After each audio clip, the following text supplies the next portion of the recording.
सू 2 दिन में मैं 29 का हो जाऊंगा।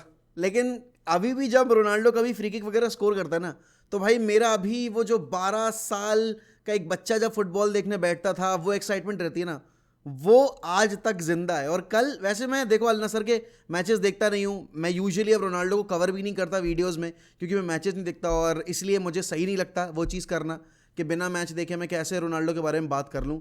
Ronaldo returning back to the Portugal national team, क्योंकि सिलेक्शन हुआ है, अच्छे अच्छे शब्द बोले हैं भाई आपके मैनेजर ने, नए मैनेजर ने। और उसके बाद कल रोनाल्डो ने फ्री किक स्कोर कर दी। एंड वैसे रोनाल्डो बहुत ईगोइस्टिक है, वैसे रोनाल्डो सेल्फ सेंटर्ड है, वैसे रोनाल्डो को फुटेज चाहिए, वैसे रोनाल्डो को ये हमेशा चाहिए होता है कि मीडिया सिर्फ उसके बारे में बात करे।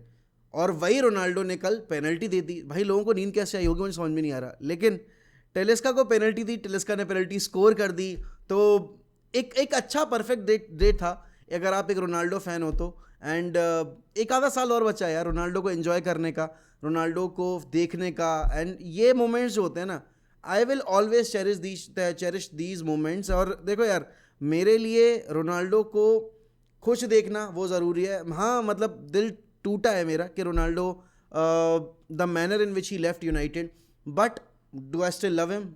I love him. I love him to bits. I will always love him because him and Rooney are the only two reasons why I fell in love with this beautiful game, because they made me understand कि भाई football है क्या। And obviously when you see your legend, when you see the one whom you admire the most, उसको खुश देखते हो आप, तो आपको खुशी होती है यार। And that's what football is all about.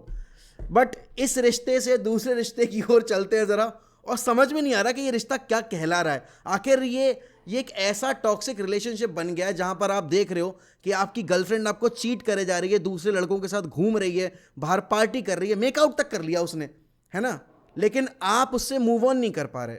और आप समझ नहीं पा रहे हो कि मैं किसकी बात कर रहा हूँ। भाई मैं बात कर रहा हूँ टॉटनहम हॉटस्पर्स की, क्योंकि एंटोनियो कॉन्टे ने, जैसे होता है ना कभी कि गर्लफ्रेंड ने आपको गरिया दिया, आपको गलीच बोल दिया, आपको सब गंदी गंदी बातें बोल दी, कह दिया तुम मेरे लायक नहीं हो, ये नहीं हो, वो नहीं हो, ऐसा नहीं हो, वैसा नहीं हो, लेकिन फिर भी तुम प्यार में पागल, तुम कह रहे हो कि नहीं नहीं तू ही है मेरे लिए बस, कुछ जो कुछ भी है। तो ऐसे ही कुछ हो रहा है कॉन्टे और स्पर्स के साथ में। कॉन्टे कह रहा है भाई मुझे ये प्लेयर्स नहीं पसंद, इन प्लेयर्स के अंदर जीतने की वो नहीं है, इच्छा नहीं है, मैं इनको ट्रेन नहीं कर सकता, ये बहुत सेल्फिश हैं, ये अपने लिए खेलते हैं बस, ये टीम के लिए नहीं खेलते। यहाँ मेरा ओनर जो है वो मुझे पैसे नहीं दे रहा, ये क्यों नहीं जीते इतने साल से लीग टाइटल, ये क्यों 2008 से अभी तक कोई ट्रॉफी नहीं जीत पाए, उसका रीज़न इनके ओनर्स हैं। भाई कॉन्टे ने कल फाड़ दी रख के यार, कसम से प्रेस कॉन्फ्रेंस में। मतलब आप खुद सोचो यार, Conte, Jose Mourinho, two of the most successful manager अभी रिसेंट टाइम्स में। एंड मोरिनियो से देखो सक्सेसफुल मैनेजर तो आपको नहीं मिलेगा, स्पर्स जिसने अभी तक मैनेज किया है, उस इंसान को अगर आप कप फाइनल से ठीक 3 दिन पहले, 2 दिन पहले सैक कर रहे हो, तो आपके क्लब की मेंटालिटी पता चलती है। And Antonio Conte, a serial winner with Inter Milan, a serial winner with Juventus, पहले सीजन में आके चेल्सी के साथ लीग जीती, नेक्स्ट सीजन में एफए कप जीता, वो जहां गया है उसने ट्रॉफी जीती है, लेकिन वो स्पर्स के साथ कुछ नहीं कर पा रहा। एंड आपको समझ में आ रहा है, कल Spurs being Spurs lead bottle कर दी भाई, 3-1 की लीड बॉटल कर दी। And that tells you a lot about the mentality of the players, the mentality of the club, and specially the relationship between the manager and the players. क्योंकि अगर manager आकर directly ये चीज़ बोल रहा है कि भाई ये मेरे मतलब के प्लेयर्स नहीं है, इन प्लेयर्स को मैं कोच करना ही नहीं चाहता, तो भाई ये रिलेशनशिप अगर यहाँ एंड हो जाए ना, और उस स्टेज तक ना पहुंचे कि भाई दोस्त आपको समझा रहे हैं कि भाई छोड़ दे उस बंदी को, वो तेरे लायक नहीं है, या तू उसके लायक नहीं है क्योंकि तू बहुत बेटर इंसान है। तो कॉन्टे के साथ भी यही कि कॉन्टे बहुत बेटर इंसान है, लेकिन सवाल ये उठता है आखिरकार जब कॉन्टे ने इतने साल में स्पर्स को देख लिया, जो बातें कड़वी कड़वी अब स्पर्स में जाकर अब कॉन्टे बोल रहे हैं, वो उनको तब क्यों नहीं समझ में आई जब वो ज्वाइन कर रहे थे। तो ये मेरा पर्सपेक्टिव है, आप इससे थोड़ा सा अलग जा सकते हो, आप अपना ओपिनियन दे सकते हो, बट मुझे क्या लगता है भाई, मुझे ये लगता है कि स्पर्स की जॉब कॉन्टे ने सिर्फ इसलिए ली थी क्योंकि यूनाइटेड ने कॉन्टे को जॉब ऑफर नहीं की थी, और वो रैल्फ रेनिक को एज एन इंटरिम मैनेजर लेकर चले आए थे। तो कॉन्टे ने कहा देखो यार, तुम मुझे मना करने वाले होते कौन हो भाई, मैंने चेल्सी के साथ लीग जीती है, मैंने इंटर मिलान के साथ लीग जीती है, मैंने लुकाकू जैसे प्लेयर से एकदम गोल्डन बूट वाला काम करवाया है, मैंने यूवेंटस को वापस से भाई सीरिया ए के मैप पे रख दिया क्योंकि उन्होंने मेरे साथ अपना जो एक अनप्रेसिडेंटेड दौर था वो शुरू किया था। तुम मुझे कैसे मना कर सकते हो? मैं स्पर्स के साथ ट्रॉफी जीत के दिखाऊंगा। लेकिन भाई कभी कभी वो होता है ना कि कभी जो जैसे उड़ता तीर है, अब उड़ता तीर जहां जा रहा है जाने दो, उड़ते तीर को हाथ में मत पकड़ो क्योंकि वो कहीं भी घुस सकता है। तो कॉन्टे ने उड़ता तीर हाथ में लिया और अपने पिछवाड़े में दे लिया, और अब वो पिछवाड़े में हो गई सेप्टिक, और सेप्टिक कर रही है अब दर्द। इंजेक्शन वगैरह लगवा लिया, ऑपरेशन वगैरह करा लिया, लेकिन वो सेप्टिक निकलने का नाम नहीं ले रही। तो अब बस ये सेप्टिक मिटाने का एक ही तरीका है कि कॉन्ट्रैक्ट टर्मिनेट किया जाए और कॉन्टे की जगह कोई नया मैनेजर लेकर आया जाए। अब स्पर्स का नया मैनेजर होगा कौन वो मैं नहीं कह सकता, वो तो भाई स्पर्स को डिसाइड करना पड़ेगा। बट हाँ, चांसेस ये हैं कि या तो डिएगो सिम्योनी आएगा अगर वो एटलेटिको छोड़ता है, या फिर वो वापस से जिसका पल्लू पकड़ के झूल रहे थे इतने साल तक उसी को वापस लेकर आएंगे। क्योंकि दो कमज़ोर मेंटालिटी के लोग जब आपस में मिलते हैं तो एक कमज़ोर टीम बनाते हैं जो कि अपने आप में खुद को बहुत मजबूत समझती है, और उसका नाम है मॉरित्सियो पोचेटिनो। बुरा मानने वाली बात नहीं है, जो रियलिटी है वो रियलिटी है। लेकिन कमज़ोरी से हटकर थोड़ा ताकत के ऊपर चलते हैं, और ताकत की बात अगर मैं कर रहा हूं तो भाई अर्लिंग हालैंड का नाम लेना पड़ेगा भाई। वो मतलब मैं हर एक वीडियो में बैठकर यहाँ बोलूँ वो जानवर है, वो दैत्य है, वो हैवान दरिंदा है, वो ये है वो है, उससे कोई मतलब नहीं पड़ने वाला। कल बर्नली को बुलाया पहले अपने होम ग्राउंड पे सिटी ने, और अच्छे से स्वागत किया कंपनी का, पूरा वो लेजेंड वाला रिसेप्शन दिया कि भाई अरे नहीं तुमने हमारे क्लब के लिए इतना किया है, you were the captain, charismatic captain थे आप, ये थे वो थे, उसके ऐसा वैसा। उसके बाद क्या किया उन्होंने, उसके बाद उन्होंने लगाया बैट पे बटर, ठीक है ना, और बैट पे बटर लगा के उन्होंने कहा अब आ जाओ, अब बन जाओ घोड़ी, अब करेंगे तुम्हारी सुताई। Erling Haaland scoring 42 goals in a season already, और अभी इतने गेम्स बचे हुए हैं, तो करेगा क्या वो बंदा, वो कितने गोल स्कोर करेगा। और अब सवाल ये नहीं खड़ा हो रहा है कि अर्लिंग हालैंड कितने गोल स्कोर करेगा, सवाल ये खड़ा हो रहा है कि अर्लिंग हालैंड की इस फॉर्म के बावजूद अगर मैन सिटी इस बार भी चैंपियंस लीग नहीं जीत पाई तो क्या एक तरीके से ये क्लब का एक बहुत बड़ा फेलियर नहीं होगा। क्योंकि जो बात आप पीएसजी के लिए करते हो, जो बात आप ऐसे क्लब्स के लिए करते हो, वो फिर बात मैन सिटी पे भी लागू हो सकती है कि प्रोजेक्ट ये, प्रोजेक्ट वो, प्रोजेक्ट पैप, ऐसा वैसा, but where is the Champions League. क्योंकि लीग आप जीत रहे हो, और देखो मैं ये नहीं कह रहा कि भाई उन्होंने मतलब हमारी लीग आज जैसी है, बट उन्होंने हमारी लीग आज जैसी बना दी, क्योंकि वो 5 साल में 4 बार प्रीमियर लीग टाइटल जीते हैं। लेकिन अर्लिंग हालैंड का ये जो फॉर्म चल रहा है ना, और कल अल्वारेज ने भी आकर ब्रेक स्कोर कर दिया, तो आपको पता है यार कि ये टीम कुछ स्पेशल है, और ये टीम धीरे धीरे उस जोन में आ रही है। तो जितने भी लोगों ने ये प्रेडिक्ट किया कि भाई बायर्न म्यूनिख के अगेंस्ट तो टाई बायर्न म्यूनिख ही जीतेगी, it's not that easy. They have got Pep Guardiola, the mastermind. They have got a player like Erling Haaland, the fox in the box. And no, it's not just about being fox in the box. He can score goals from anywhere. And you know it. You have seen it. He is that main figure in that team जो कि रहेगा अगर presence उसकी box में, तो हमेशा आपके जो डिफेंडर्स हैं वो हमेशा सत पका के रहेंगे कि भाई कुछ भी हो सकता है, कभी भी हो सकता है। चारों अपन दोनों कान और अपने जो आंखें हैं दोनों तैयार रखो सब कुछ मेजर करने के लिए। अब यहाँ पर वो सेमीफाइनल पहुँच गए हैं। यूनाइटेड को आज अपना फुलहम के अगेंस्ट मैच खेलना है, उस पर हम प्रीव्यू वाले पार्ट पे चलेंगे थोड़ा सा। बट थोड़ी सी बात हमें इस पर भी करनी पड़ेगी कि भाई अर्लिंग हालैंड के इस फॉर्म की वजह, क्या हम ये मान के चलें कि अगर जैसे मैंने बोला कि सिटी अगर यूसीएल नहीं जीतती है तो बहुत बड़ा वो होगा, वैसे ही अगर यहाँ पर आर्सेनल अगर फकअप कर देती है और उसके बाद भी अगर सिटी नहीं जीतती है प्रीमियर लीग टाइटल, तो कितना बड़ा फेलियर होगा ये सीजन। एंड आप लोग मुझे कमेंट सेक्शन में ये जरूर बताना कि आपके हिसाब से कितने गोल्स आप प्रिडिक्ट कर रहे हो कि अर्लिंग हालैंड इस सीजन में स्कोर करने वाला है, और अर्लिंग हालैंड कितने गोल स्कोर करेगा। तो दूसरी तरफ सिटी नहीं सॉरी चेल्सी जो है 2 गोल स्कोर किए लेकिन 2 गोल कंसीड भी कर गए। मतलब एक वो पेनल्टी दे दी उन्होंने, और उसके बाद फिर उन्होंने एक लेट इक्वलाइजर कंसीड कर लिया। एंड चेल्सी शुरुआत मतलब अच्छी की उन्होंने मंथ की, उन्होंने डॉर्टमंड भी हरा दी, उन्होंने बाकी टीम लीड्स भी हरा दी, और उसके बाद उन्होंने अपना पिछला मैच भी जीत लिया। बट अल्टीमेटली हुआ क्या कि इंटरनेशनल ब्रेक में जाते में 10th पर ही है अभी भी चेल्सी। तो 10th पे शुरू किया था और 10th पर ही ख़त्म किया है। I think that is pretty bizarre, लेकिन उनको मोमेंटम गेन करना पड़ेगा। And they have got real Madrid in the quarter finals of the UCL, तो उन्हें फॉर्म पिक करना पड़ेगा भाई। They have got those players, they have got those match winners, कांटे वगैरह वापस आ रहे हैं, तो एक अच्छी टीम बनने को तैयार बैठी हुई है। But it's just about the mentality, and कल वो मेंटालिटी थोड़ी सी क्रैक हुई, इसीलिए वो गोल कंसीड कर गए। लेकिन अब बात करते हैं भाई अपने आज के मैच के बारे में, जो कि है फुलहम के अगेंस्ट एफए कप में। अब देखो सिटी ने जगह बना ली अपनी सेमीफाइनल में, हमें नहीं पता कि भाई हमें कौन सी टीम मिलेगी, लेकिन हमें उस टीम को फेस करने के लिए पहले आज का मैच जीतना पड़ेगा। अब आपके पास मार्शियल नहीं है, आपके पास एंटनी नहीं है, आपके पास मैकटोमिने भी नहीं है बिकॉज ही इज़ ऑल्सो इल, तो आपके पास एरिक्सन वगैरह जो ऑब्वियसली आउट हैं पूरे अभी मार्च के लिए, वो तो हैं ही नहीं।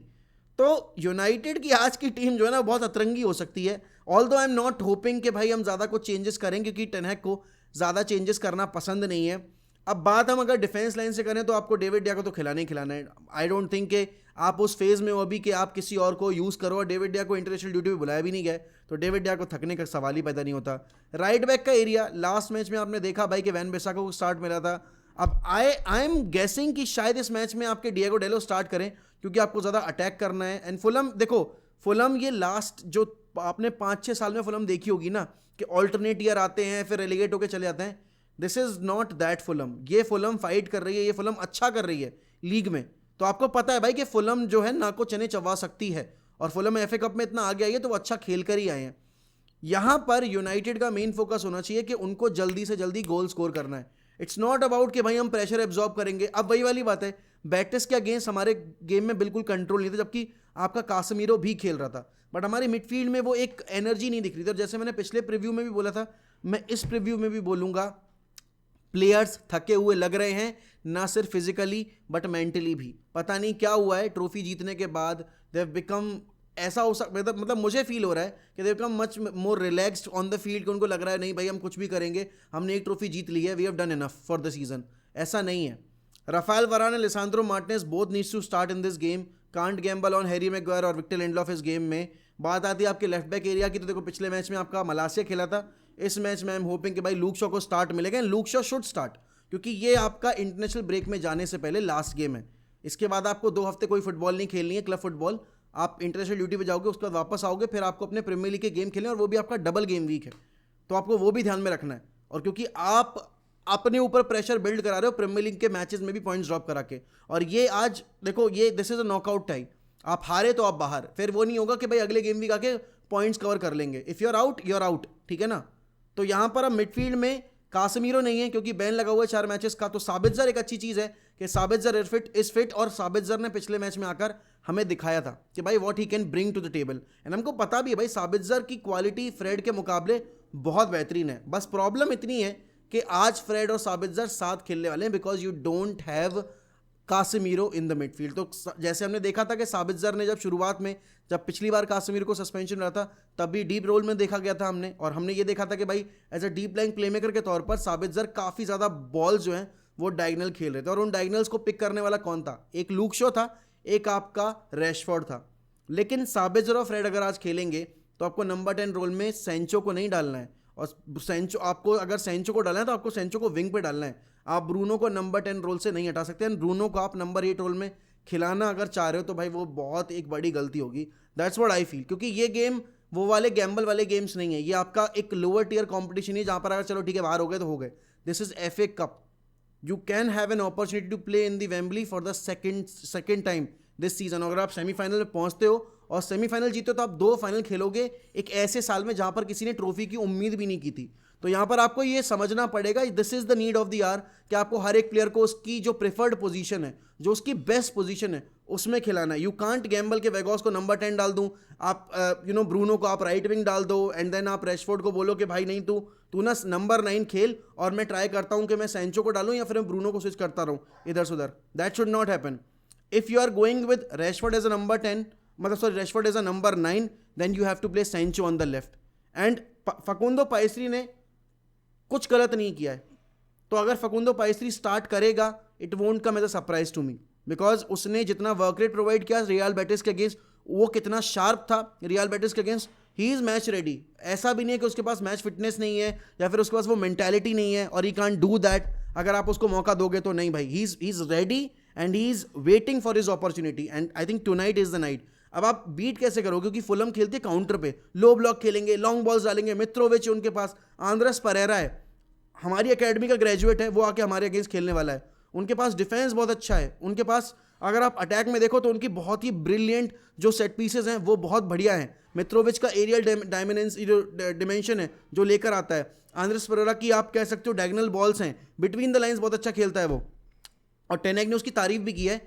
You have to close those passing lanes. आपने देखा कि रियल बेटिस के अगेंस्ट आप कितनी इजीली एक्सपोज हो रहे थे, and it's not just about कि ब्लॉकिंग द पासिंग लेन्स, आपको प्रेसिंग भी इंप्रूव करनी पड़ेगी। क्योंकि ऐसा हुआ है कि न्यूकासल वाला मैच जो हमने फाइनल में खेला था उसमें भी हमारी प्रेसिंग खराब थी. सिंस दैट बार्सिलोना वाला गेम हमारा फॉर्म जो है ना वो ग्रेजुअली डाउन होता चला जा रहा है. And you can't afford that, you can't even do that. Afford वाली बात छोड़ दो यार, you can't do that because आप एक सीजन के उस मोड पर आ गए हो जहां पर you have to be clinical because you don't have too many games under your belt, and this is a competition where if you're playing, if you're losing the game, you'll be out of the competition. Lisandro Martinez and Rafael Varane needs to take the defensive responsibility because आज Casemiro नहीं है, तो they can't switch off even for a moment. And आपको पता है कि they have got the pace, they have got the players, they can hurt us. Whoever scores first will be in the advantage, क्योंकि यहाँ पर 90 minute में game पलट सकता है. यूनाइटेड का रिकॉर्ड बहुत अच्छा है ओल्ड ट्रैफर्ड पर, बट आप अपने पिछले गेम जितने ही अच्छे हो और आपका पिछला गेम उतना अच्छा नहीं था, इफ इट वाजंट फॉर रैशफोर्ड्स वर्ल्डी, तो आप ज़्यादा कुछ कर नहीं रहते. आपने लेटर हाफ में, मतलब जो सेकंड पार्ट था गेम का, उसमें आपने क्रिएट करना शुरू किया, स्पेशली पोस्ट 70th मिनट. तो यहाँ पर हमें ये ध्यान में रखना पड़ेगा कि भाई हम किस अप्रोच से जा रहे हैं, और हमने जो अप्रोच अपनाया है वो हमें चांसेस क्रिएट करने का मौका दे रहा है, नहीं दे रहा है. And if you are creating chances, you need to bury those chances, because हमने बेटिस के अगेंस्ट सेकेंड लेग में जितने चांसेस मिस किए हैं ना, जितने चांसेस हमने फकअप किए हैं, मैंने यूनाइटेड को भी इतना खराब इस सीजन में करते नहीं देखा. दैट वाज द बेस्ट, मतलब आप कहते हो worst game in terms of finishing wise, वो हमें देखने को मिला. बट एज आई सेड कि बहुत बड़ा गेम है ये, सिटी पहुंच चुकी है, आपको भी अपना पलड़ा जो है वो रखना पड़ेगा. एंड आपको ये साबित करना पड़ेगा कि ठीक है, आपकी लीग में साउथहैम्पटन वाली जो फॉर्म थी और आपकी जो लिवरपूल वाली डिफीट थी, वो that was one of those games जहाँ पर आप नहीं कर पाए. But tonight is a night where we need to step up. But आप लोग बताइए आपके हिसाब से कौन स्टार्ट करना चाहिए, कौन स्टार्ट नहीं करना चाहिए. एंड ऑब्वियसली जो अलग टॉपिक्स हमने डिस्कस किए उसके बारे में बताना मत भूलना. And if you are new to this channel, kindly subscribe to 1M UFC. And El Clasico का जो प्रीव्यू है वो आपका आएगा मोक अनस्क्रिप्टेड पे, क्योंकि एक वीडियो के अंदर सारा कुछ मिला पाना थोड़ा मुश्किल हो जाता है, तो वहाँ का वीडियो आने का वेट करिए.